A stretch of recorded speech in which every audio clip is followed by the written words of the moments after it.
impairments, your financial assets impairment. We're dealing with the financial instruments video series.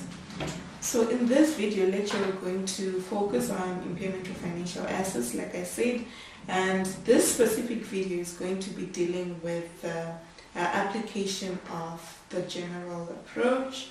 So by now you know what's in the syllabus, the scope of your syllabus, as well as the scope of IAS 32 and IFRS 9, and you know what the objectives of the financial instruments lecture are, and in particular in this video we're dealing with impairment. So we're going to deal with how to calculate expected credit losses, right? So your credit losses will be your contractual cash flows less expected cash flows. So you're saying, okay, maybe I'm expecting to, so you're saying maybe the contract says I should receive 50,000, right? And but based on assessing the credit risk of the borrower, I've come to feel that I'm only expecting to raise to receive 42,000, which means your credit loss will be your 50,000 minus the 42,000. But then there's a formula that's applied in calculating your credit losses. So you then take your contractual cash flows and then you multiply by probability of default. And from the word itself, you're basically saying you're saying my contractual cash flows, and in determining the credit loss, I need to look at what is the likelihood that the customer will default. This percentage is usually given and you do not need to calculate it, right? But then I'm sure when you get into industry and you now need to apply your IFRS 9, you need to then know how to actually come up with the probability of default percentages. But for our tests and exams, your probability of default percentage will be given. And then you also then multiply by your loss given default.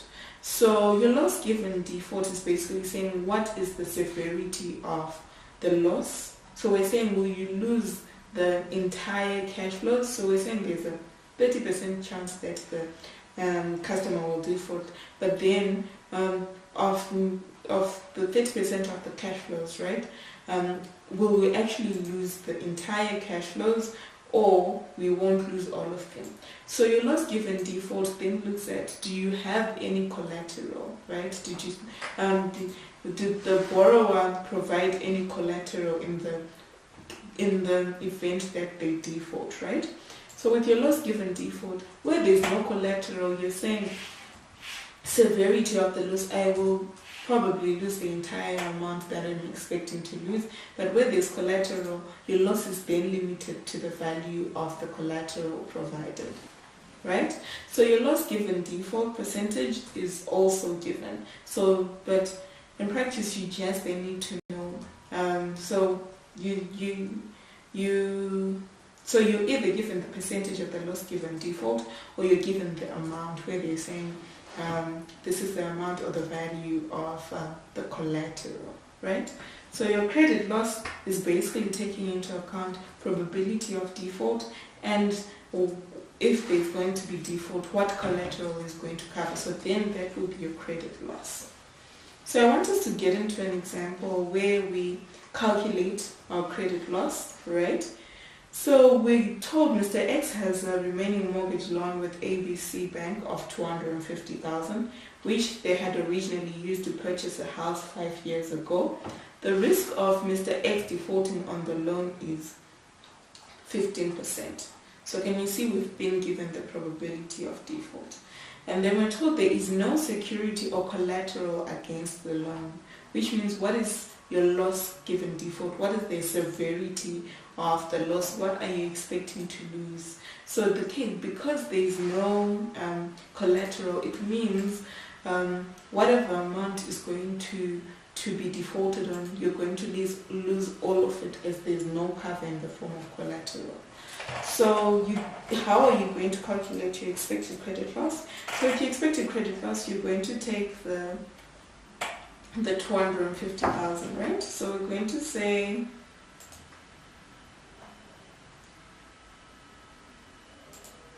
250K, and we're saying how much are we expecting will be defaulted on, and we're saying there's a 15% probability of default, right?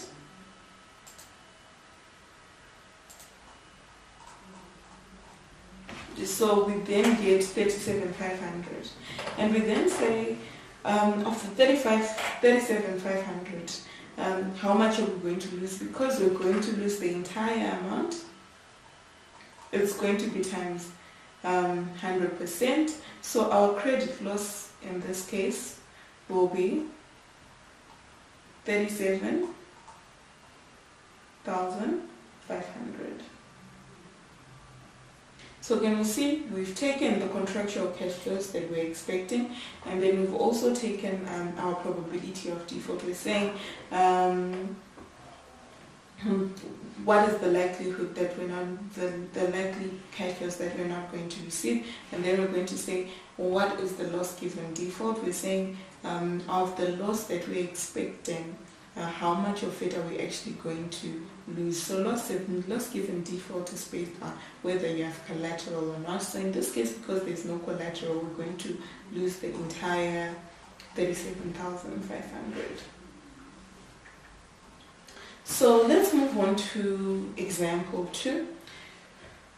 Just to illustrate again how to calculate our credit loss. So we're told that Mr. X has a remaining mortgage of 250,000, and so everything is the same. The only difference is that the house is used as security against the loan in the event of default by Mr. X, and the market value of the house is 20,000.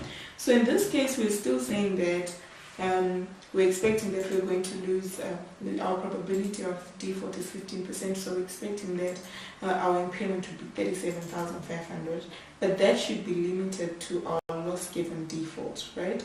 So we're saying in this case, our loss given default will be the 37,500 minus the 20,000, the amount that we're going to lose, which is the 17,500 divided by the 37,500, right? So that will give us our LGD percentage, but because we're trying to calculate our credit loss, there's no need to come up with that percentage. You can just say, so I'm expecting to lose 37,500, but I have collateral, which means I can limit the severity of my loss. You remove the 20,000, and then you say my expected credit loss will be 17,500, right? So I'm sure you can see how easy it is to calculate your expected credit loss. So I want us to get into calculating our expected credit loss based on 12-month expected credit losses and lifetime. So in the previous videos, we were saying what is your 12-month expected credit loss, and we said your 12-month expected credit loss is your 12-month expected credit loss is the expected credit loss based on the amount that you expect would be defaulted on in the next 12 months, while the lifetime looks at all contractual cash flows over the lifetime and how much you expect to be defaulted on over the lifetime, right?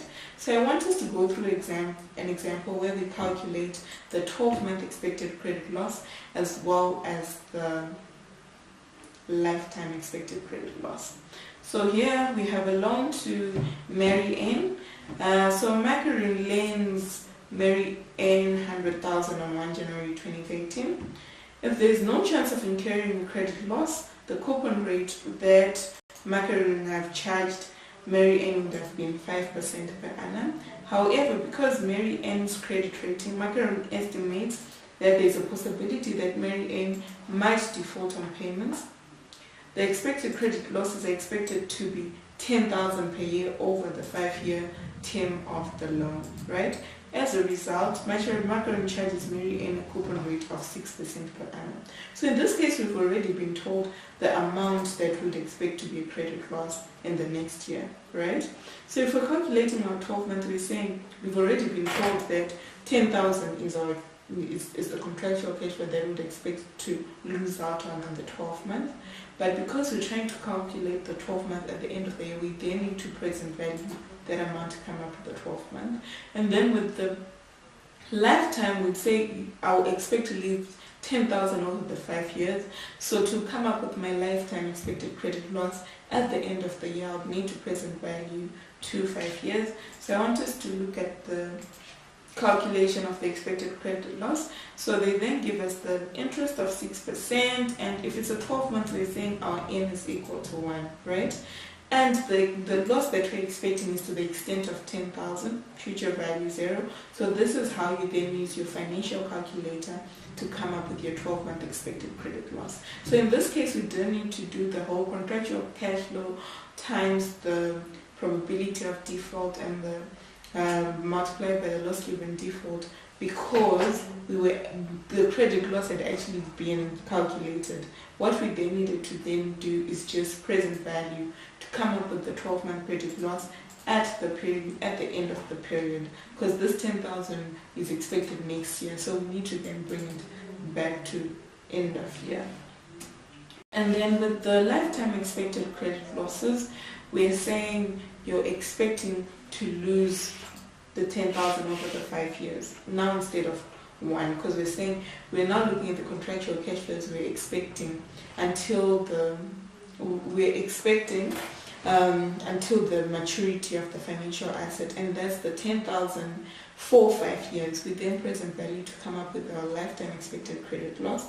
And like I said earlier, we're not applying the formula where we say contractual cash flows times PD times LGD, because they've already done that for us. They've already told us that the expected credit loss per year is going to be 10,000. What we're just doing now is we're trying to come up with the value of that expected credit loss at year end. But in this case, let's say at the beginning of the year, since we're told we need to calculate for the lifetime, right? And we're same way at the beginning. So you're going to have your 5-year 10. For 5 years, you're going to expect credit losses of 10,000. So that's how you come up with your lifetime expected credit loss. You use your calculator. So it could come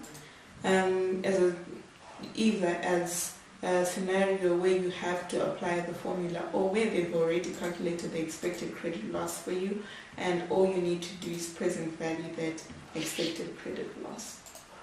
Okay, so now that we can calculate our 12-month credit loss and our lifetime credit loss, I want us to then move on to how you're going to measure your loss allowance. So how you're going to recognize it in your books for amortized cost versus your fair value through OCI.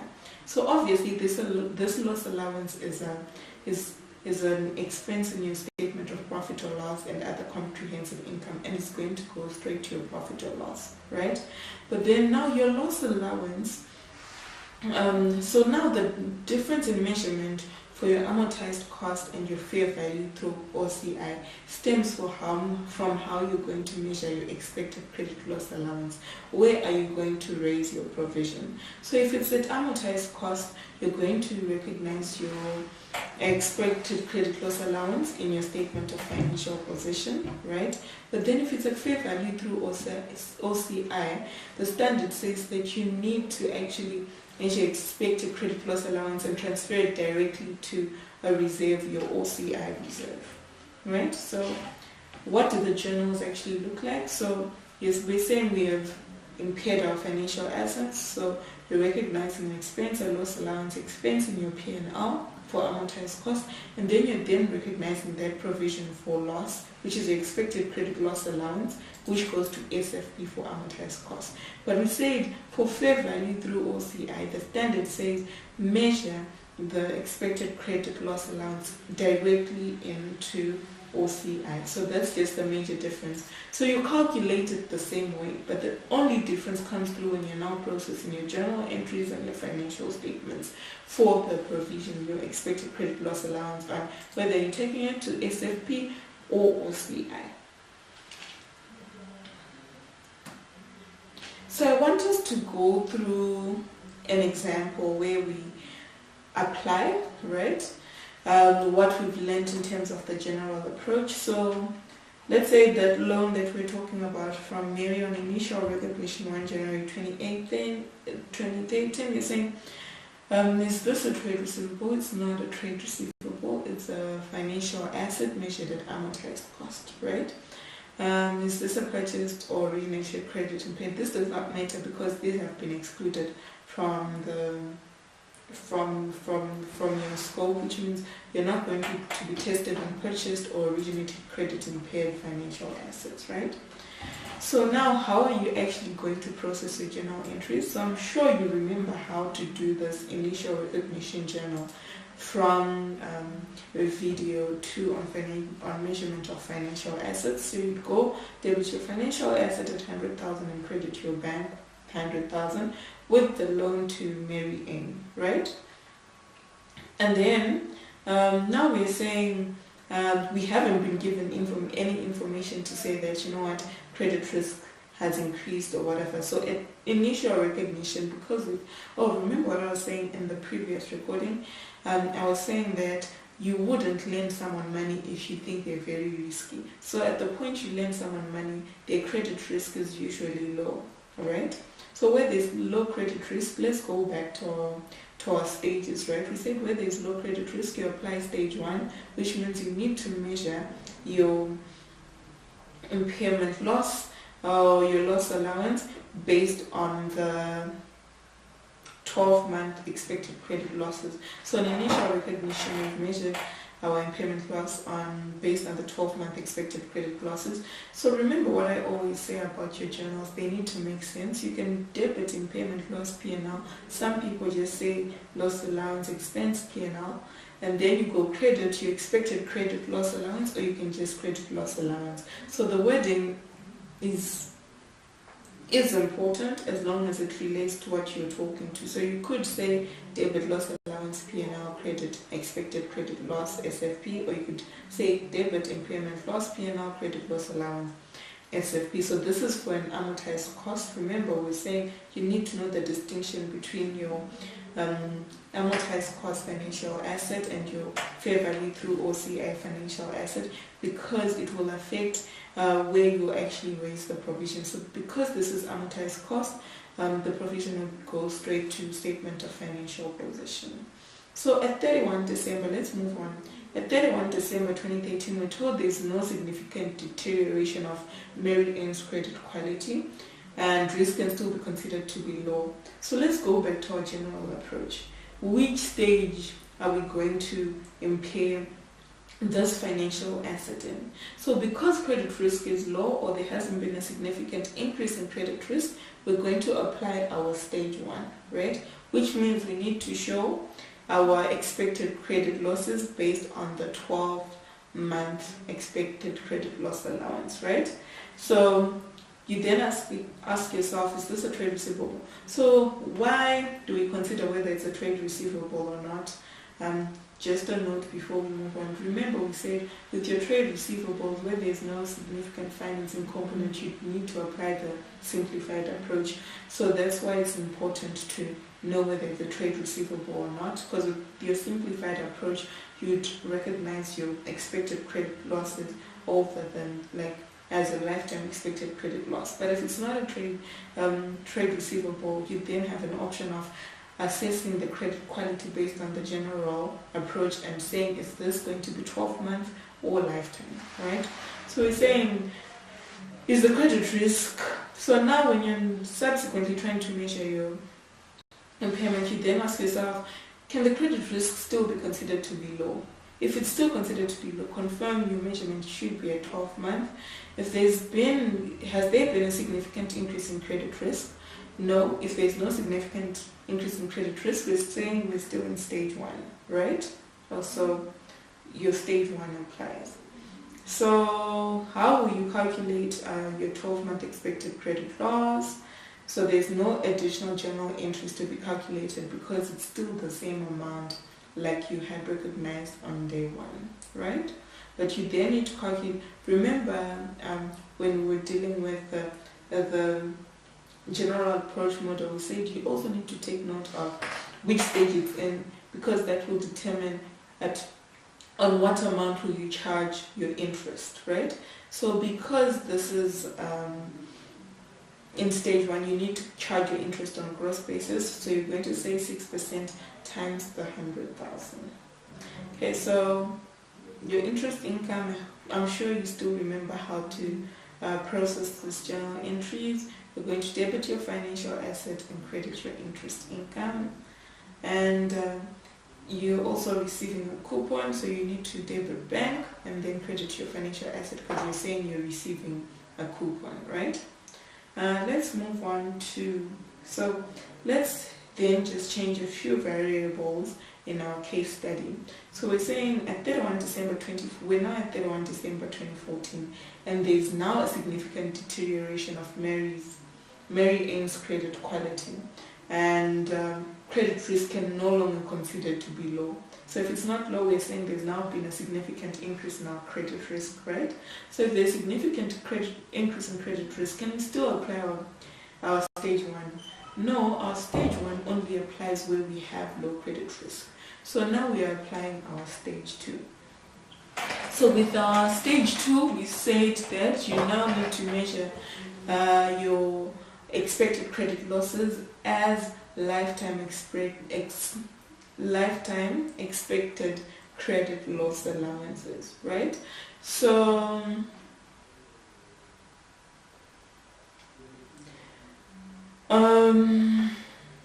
so remember what we're saying consider. So we're saying consider, is this a trade receivable? Remember why we need to consider whether it's a trade receivable.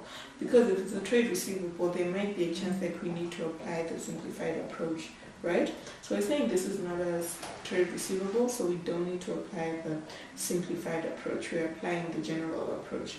And with the general approach, we have different stages. So we need to first identify which stage we are in based on the credit quality.